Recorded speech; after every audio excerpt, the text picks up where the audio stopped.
Theo Thông tấn xã Việt Nam, ngày 29 tháng 2, Cơ quan Quản lý và Phòng chống dịch bệnh Hàn Quốc KCDC đã xác nhận với Đại sứ quán Việt Nam tại Hàn Quốc một trường hợp người Việt Nam tại thành phố Daegu, một trong hai tâm dịch Covid-19 ở Hàn Quốc, nhiễm virus corona chủng mới. Theo điều lệ y tế quốc tế IHR, KCDC đã gửi thông tin bệnh nhân này đến Bộ Y tế Việt Nam. Ngay sau khi nhận được tin, Đại sứ quán Việt Nam tại Hàn Quốc đã gửi công hàm tới Bộ Ngoại giao Hàn Quốc, các cơ quan và địa phương liên quan của Hàn Quốc đề nghị tạo mọi điều kiện thuận lợi và điều trị tích cực cho công dân Việt Nam bị nhiễm bệnh. Ngày 28 tháng 2, trong cuộc điện đàm giữa Phó Thủ tướng, Bộ trưởng Ngoại giao Phạm Bình Minh với Ngoại trưởng Hàn Quốc Kang Kyung-hwa, Ngoại trưởng Hàn Quốc Kang Kyung-hwa nhấn mạnh sẽ hỗ trợ y tế miễn phí theo tiêu chuẩn của WHO đối với công dân Việt Nam tại Hàn Quốc. Đây là trường hợp người Việt Nam thứ hai bị nhiễm Covid-19 ở nước ngoài. Người đầu tiên là một bệnh nhân có hộ khẩu tại tỉnh Đồng Nai bị nhiễm Covid-19 và đang được điều trị tại Bệnh viện số 5 tỉnh Giang Tây của Trung Quốc. Đến nay, tại Hàn Quốc đã ghi nhận 2.931 trường hợp nhiễm COVID-19 và 17 ca tử vong. Lãnh đạo thành phố Daegu cho biết con số nhiễm COVID-19 sẽ vượt 3.000 người, trong đó có gần 80% trường hợp liên quan đến giáo phái Tân Thiên Địa. Thành phố này cũng đóng cửa khoảng 800 trường học đến ngày 23 tháng 3. Symbolizing an end as well as a beginning, signifying renewal as well as change. For I have sworn before you and Almighty God the same solemn oath our forebears prescribed nearly a century and 3/4 ago. The world is very different now, for man holds in his mortal hands the power to abolish all forms of human poverty and all forms of human life. And yet the same revolutionary beliefs for which our forebears fought are still at issue around the globe. The belief that the rights of man come not from the generosity of the state, but from the hand of God. We dare not forget today that we are the heirs of that first revolution.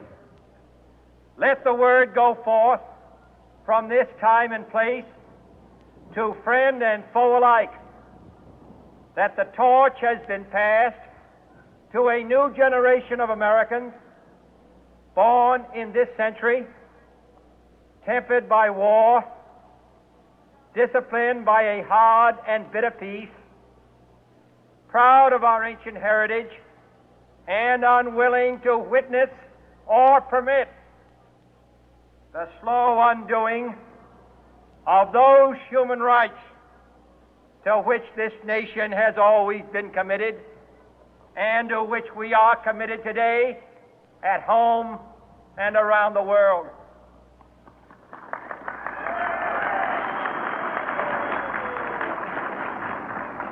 Let every nation know, whether it wishes us well or ill, that we shall pay any price, bear any burden, meet any hardship, support any friend, oppose any foe to assure the survival and the success of liberty.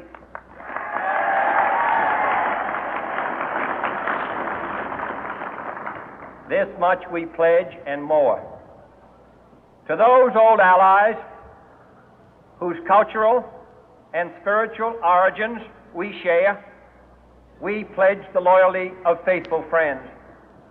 United, there is little we cannot do in a host of cooperative ventures. Divided, there is little we can do, for we dare not meet a powerful challenge at odds and split asunder. To those new states whom we welcome to the ranks of the free, we pledge our word that one form of colonial control shall not have passed away merely to be replaced by a far more iron tyranny. We shall not always expect to find them supporting our view, but we shall always hope to find them strongly supporting their own freedom, and to remember that in the past, those who foolishly sought power by riding the back of the tiger ended up inside.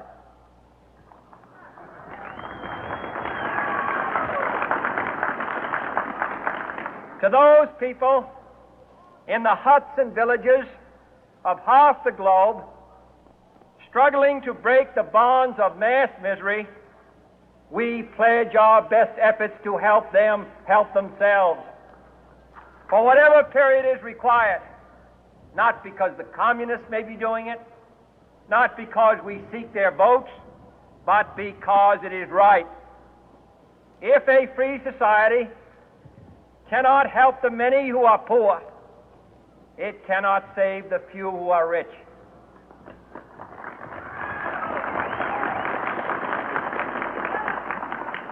To our sister republics south of our border, we offer a special pledge to convert our good words into good deeds, in a new alliance for progress, to assist free men and free governments in casting off the chains of poverty. But this peaceful revolution of hope cannot become the prey of hostile powers. Let all our neighbors know that we shall join with them to oppose aggression or subversion anywhere in the Americas. And let every other power know that this hemisphere intends to remain the master of its own house.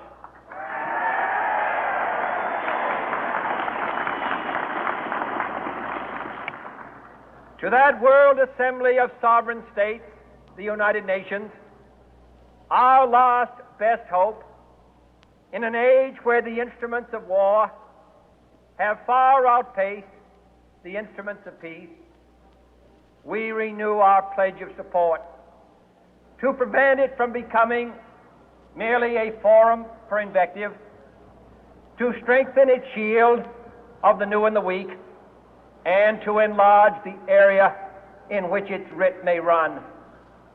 Finally, to those nations who would make themselves our adversary, we offer not a pledge, but a request that both sides begin anew the quest for peace.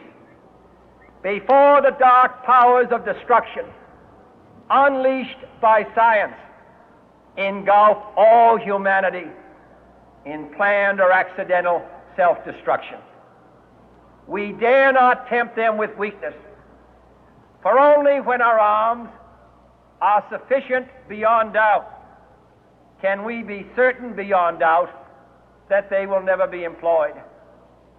But neither can two great and powerful groups of nations take comfort from our present course, both sides overburdened by the cost of modern weapons, both rightly alarmed by the steady spread of the deadly atom, yet both racing to alter that uncertain balance of terror that stays the hand of mankind's final war. So let us begin anew, remembering on both sides that civility is not a sign of weakness, and sincerity is always subject to proof. Let us never negotiate out of fear, but let us never fear to negotiate.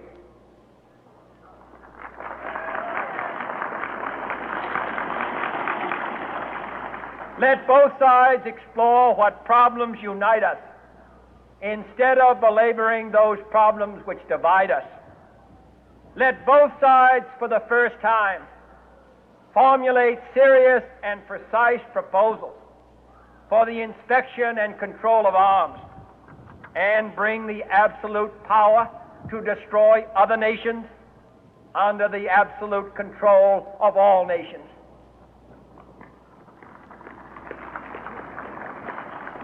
Let both sides seek to invoke the wonders of science instead of its terrors. Together let us explore the stars, conquer the deserts, eradicate disease, tap the ocean depths, and encourage the arts and commerce. Let both sides unite to heed in all corners of the earth the command of Isaiah to undo the heavy burden and let the oppressed go free. And if a beachhead of cooperation may push back the jungle of suspicion, let both sides join in creating a new endeavor, not a new balance of power, but a new world of law, where the strong are just and the weak secure and the peace preserved.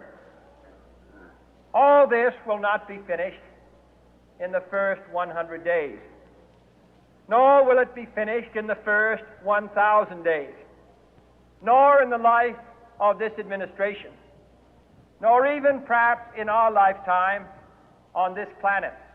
But let us begin.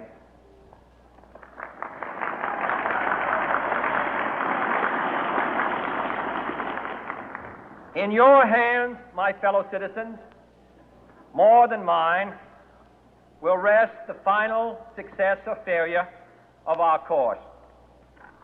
Since this country was founded, each generation of Americans has been summoned to give testimony to its national loyalty. The graves of young Americans who answered the call to service surround the globe. Now the trumpet summons us again, not as a call to bear arms, though arms we need, not as a call to battle, though in battle we are, but a call to bear the burden of a long twilight struggle, year in and year out, rejoicing in hope, patient in tribulation, a struggle against the common enemies of man, tyranny, poverty, disease, and war itself. Can we forge against these enemies a grand and global alliance, north and south, east and west, that can assure a more fruitful life for all mankind? Will you join in that historic effort?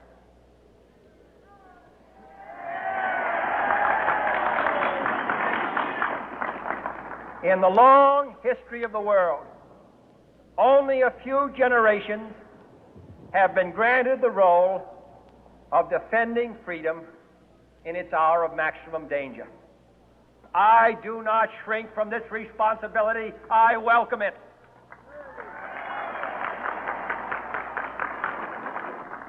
I do not believe that any of us would exchange places with any other people or any other generation.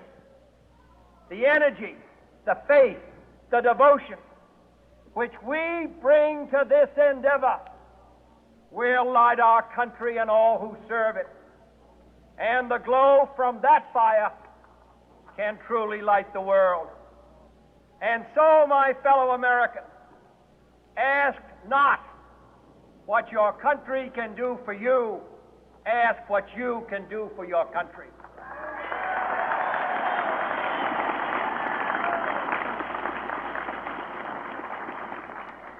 My fellow citizens of the world, ask not what America will do for you, but what together we can do for the freedom of man.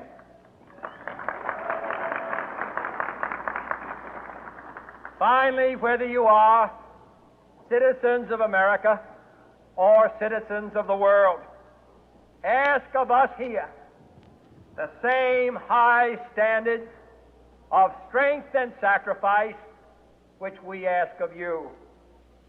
With a good conscience, our only sure reward, with history the final judge of our deeds, let us go forth to lead the land we love, asking His blessing and His help, but knowing that here on earth, God's work must truly be our own.